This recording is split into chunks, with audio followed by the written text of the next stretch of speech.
Good morning to you. Good morning. Welcome to a daily dose of joy. We are here to dose our brains on the fly using our little microdosing tools throughout the day to optimize the positive neurotransmitters in our brain. Oh, I know. Some of you may be sleepy and just starting your day. And so you have me here with you to start it with you. And in solidarity, we can choose to dose our brains up particularly early. It's dark and quiet.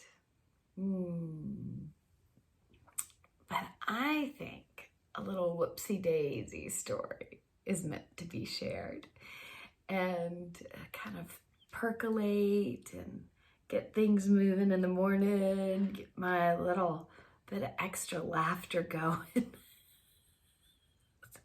Sometimes I just hear myself. Because, I greet you guys just on the fly with wherever I am. And sometimes I just start talking, I'm like, that sounds a little odd.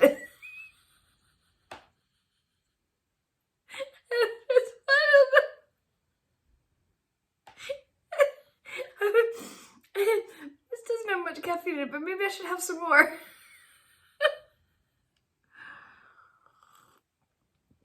Wakey, wakey, Winston.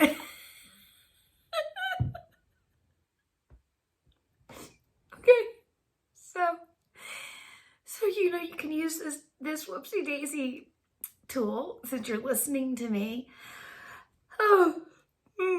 As a laughter flow. It's just like breathing. You can choose to laugh. Got that great analogy from my friend Bianca. This is wonderful, right? That you can laugh, you can breathe just automatically and spontaneously, or you can choose to breathe. So I invite you to laugh along with me. So the Whoopsie Daisy stories I have to tell are involuntary nudity stories. Not really nudity, but like cheekiness or accidental scantily cladness. So the first one that made me think about these was my sweet son was calling to me. He had been in the bathroom and needed a towel, and I was in the kitchen and I was listening to some music and dancing around. I didn't hear him. So he streaks through the house to go get a towel and then streaks back to the bathroom. And I hear this like thump, thump, thump, thump, like wet sounds going down the hall. I'm like, what is going on?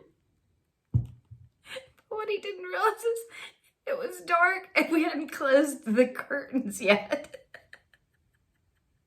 So,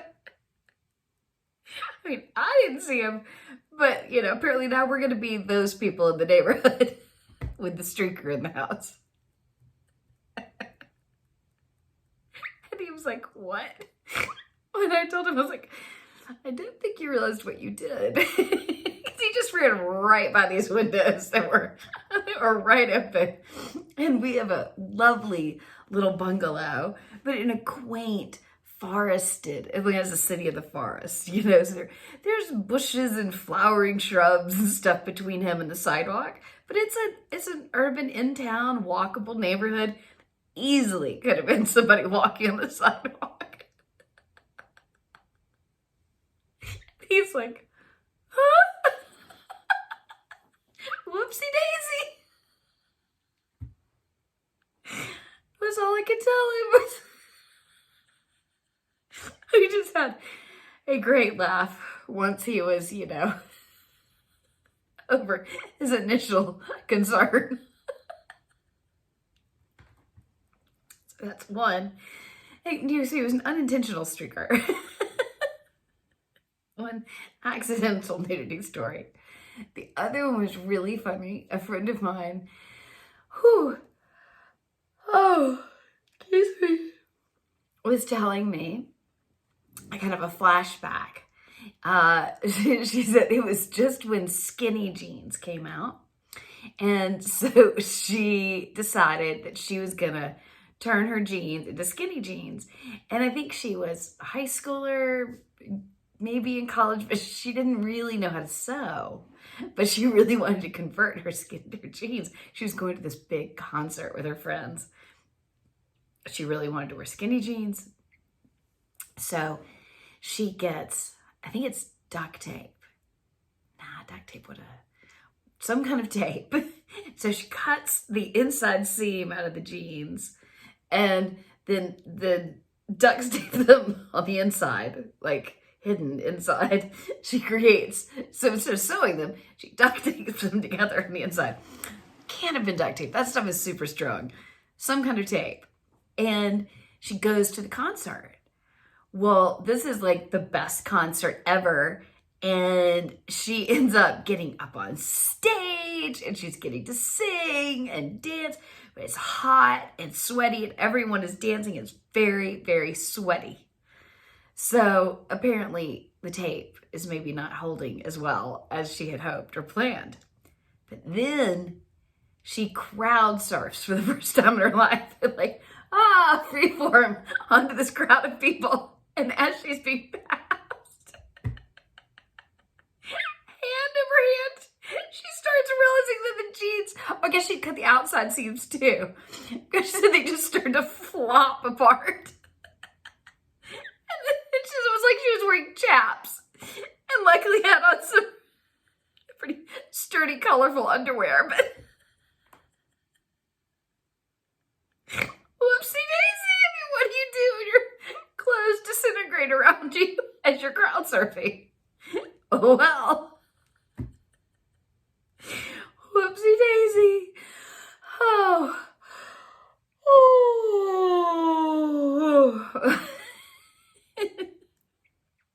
And she said she was able to really laugh about it, and she laughed her head off when she was retelling the story to me. What a dramatic appearance she made with her friends at her first rock concert. And her fashion acumen that went south. Whoopsie daisy. Well, guys, thank you. I hope that brought you some giggles. But even more importantly, I hope it helps the mirror neurons in your brain start modeling our amazing capacity to shift our focus to the inconveniences, like not having a towel, or the accidental nudity, but the inconveniences of life, and finding the funny and finding the humor, and then take it and use this little whoopsie daisy story tool and go tell a friend, engage your hippocampus, recall those memories. So let's take 3 gentle breaths in solidarity that we are dosing our brains.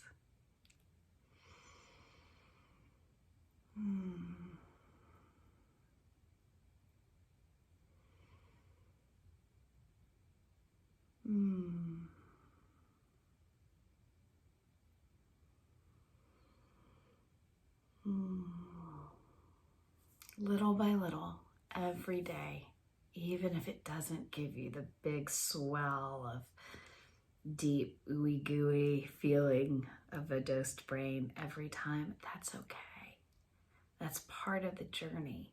Just pausing and choosing that intention and point of focus for a few minutes or 5 minutes or more when you have time is going to build that into your brain. It can't help but change. So keep on keeping on and enjoy the play of it. May today surprise and delight us. I look forward to seeing y'all again tomorrow. My pleasure to be here.